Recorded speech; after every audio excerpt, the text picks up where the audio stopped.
Welcome, everyone. I'm David Vaucher, and this is Return on Racing.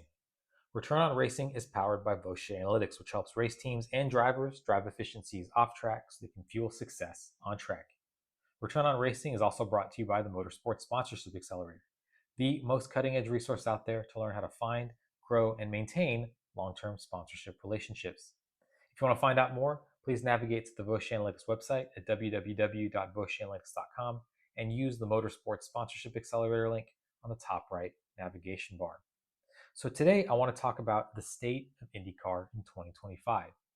I'm recording this toward the end of August, and this is perhaps when you're listening to it.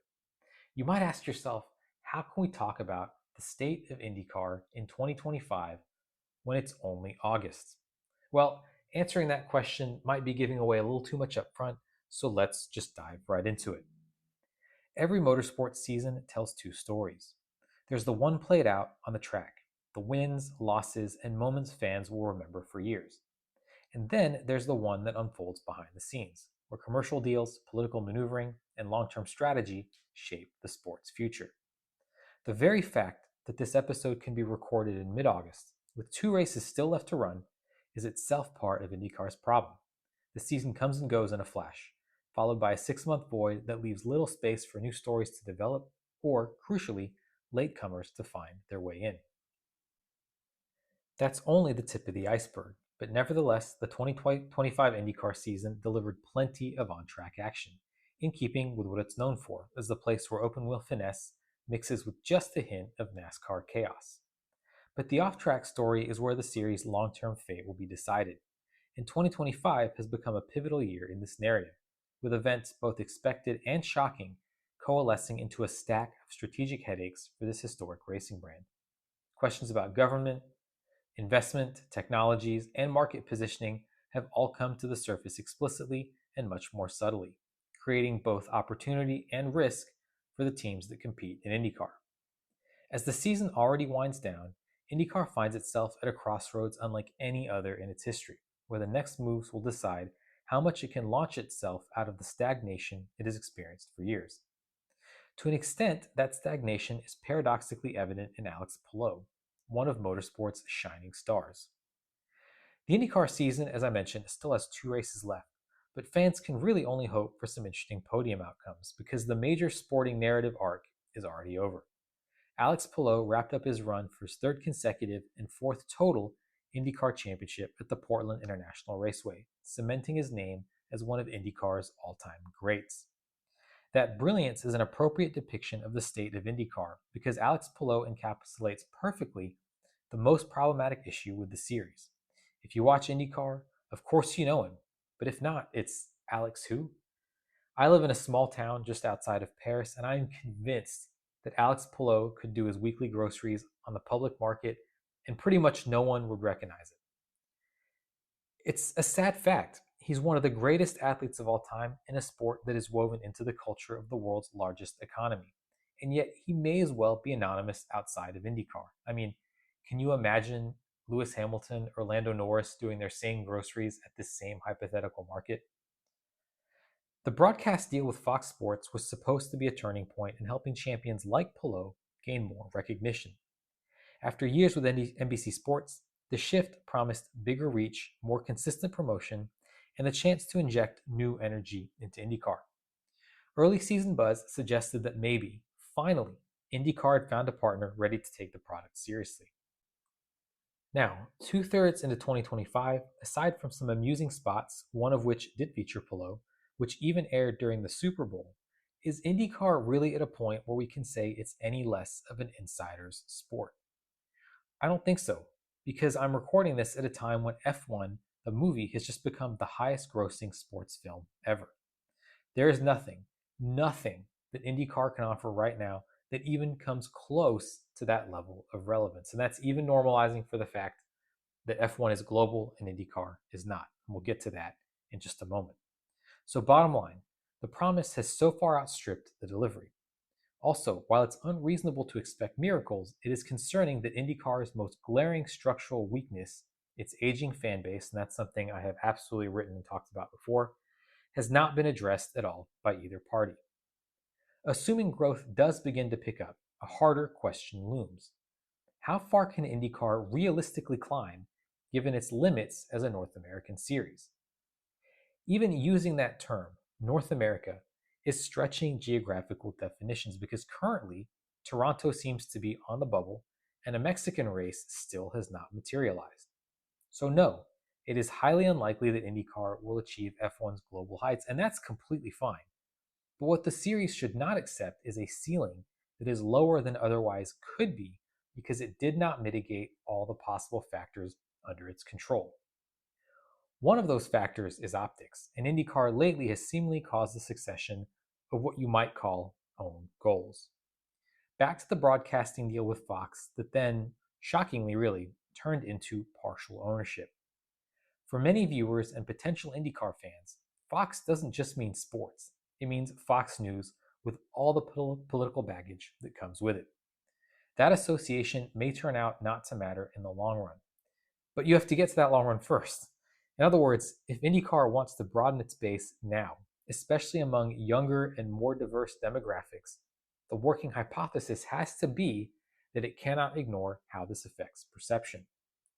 The problem only intensified in August when the Trump administration unveiled plans for the so-called Speedway Slammer. This is a wild story. Now, the Speedway Slammer is an immigration detention center branded with IndyCar imagery and I told you this is wild, the number of its only Mexican driver, Pato Award. Penske Entertainment said it was unaware of the plan, but in an age where optics drive sponsor decisions, the damage is already done. For a series, again, actively trying to attract younger and more diverse fans and sponsors that can cater to them, that is very important. The risk of being dragged, however unintentionally, into partisan crossfire is a commercial liability IndyCar cannot afford. Now, here I have to mention NASCAR. Regardless of what you think of the quality of the racing at NASCAR in the US, if you mention it, it has very specific connotations. So let's jump back to an example we've cited multiple times now, that's Formula One. Formula One is much farther along the mediatization curve, certainly, but one has a hard time imagining its leadership ever allowing one of its brightest drivers to be associated with a political firestorm that undermines the series' neutrality. IndyCar lacks that insulation, and the danger is that it becomes defined not by its racing, but by cultural battles it has no ability to win. Again, think NASCAR. So many fans will say, keep politics out of this, just let me enjoy myself. F1 manages this well. IndyCar in 2025 has not. And now, with the announcement that Barstool Sports' Dave Portnoy will be featured at the 2025 IndyCar season finale in Nashville, the pattern becomes even clearer. Portnoy is polarizing, brash, and very deliberately not sophisticated, the exact opposite of the kind of figure Formula One would ever consider embracing at one of its races. This raises the question, and it's key. Does IndyCar know exactly what it's doing, quietly leaning into the same media political ecosystem that connects Fox, Roger Penske, and Dave Portnoy? Or is the series simply stumbling into choices without considering how they might shape its reputation 5, 10, or 20 years from now? Either explanation is concerning. One suggests a deliberate narrowing of the fan base to an already saturated cultural lane. The other suggests a lack of strategic vision altogether. Like F1, IndyCar should be political behind the scenes, but be as publicly neutral as possible, so as to make the biggest tent possible for new and established fans alike. Speaking of neutrality, that same governance question hangs over Roger Penske himself. Rightly revered as one of the greatest team owners in motorsport history, his dual role as series owner and competitor creates conflicts that no amount of personal prestige can erase. The cheating scandal involving Team Penske during and after the 2025 and 2024, it turned out, Indy 500 illustrated this perfectly and was a direct blow to credibility. The kind of episode that confirms the worst suspicions about what happens when one man sits on both sides of the table. For fans and sponsors alike, it raises an uncomfortable question. Can IndyCar be trusted to police itself fairly? This question must be answered quickly if it hopes to attenuate and capitalize on some of the most important technical milestones and challenges in IndyCar history. Apparently, IndyCar has agreed to implement an external oversight group. But moving from idea to execution is never a given, and it must succeed if it wants to keep one major manufacturer out of just two happy. Indeed, beyond politics and governance, the technical foundation of the series is fragile. IndyCar still relies on just two engine manufacturers, Honda and Chevrolet, with Honda repeatedly questioning the financial logic of its involvement, and apparently making its participation contingent on IndyCar removing the aforementioned conflicts of interest. The possibility of withdrawal has hung over the paddock for years, and even if this never actually comes to fruition, the fact that such rumors are entertained is concerning. Losing one supplier would not only reduce competitive variety, but also undermine the series' credibility in the eyes of manufacturers, fans, and commercial partners. So, this is a really bad downward spiral to be in. The chassis situation is equally troubling. The DW12, first unveiled in 2010, was already long in the tooth before its scheduled replacement in 2027 was pushed back again, this time to 2028. That will make it almost 20 years. That's 2 decades between each respective unveiling, a staggering figure in modern motorsport, which is supposed to be at the cutting edge of engineering excellence. Stability has its benefits, sure, but it has downsides, notably the need to retrofit measures such as aero screens and hybrid systems on a platform that didn't account for them during the initial design phase. More tangibly, this long interval also means the next reset will come with a heavy price tag. IndyCar's teams are facing that inevitability with far fewer resources than their F1 counterparts. In a motorsport cost environment already escalating across the board due to inflationary and regulatory pressures, and tariffs which will hit the US hard. This is IndyCar's home turf. When the change comes, some outfits may simply not survive it. Some teams are already on the bubble, and one big story in IndyCar earlier this year was Juncos Hollinger Racing publicly announcing not long ago that it was searching for an equity partner to distribute more evenly the costs associated with keeping an IndyCar team on the grid. These are all crucial issues to resolve to get IndyCar on a solid foundation.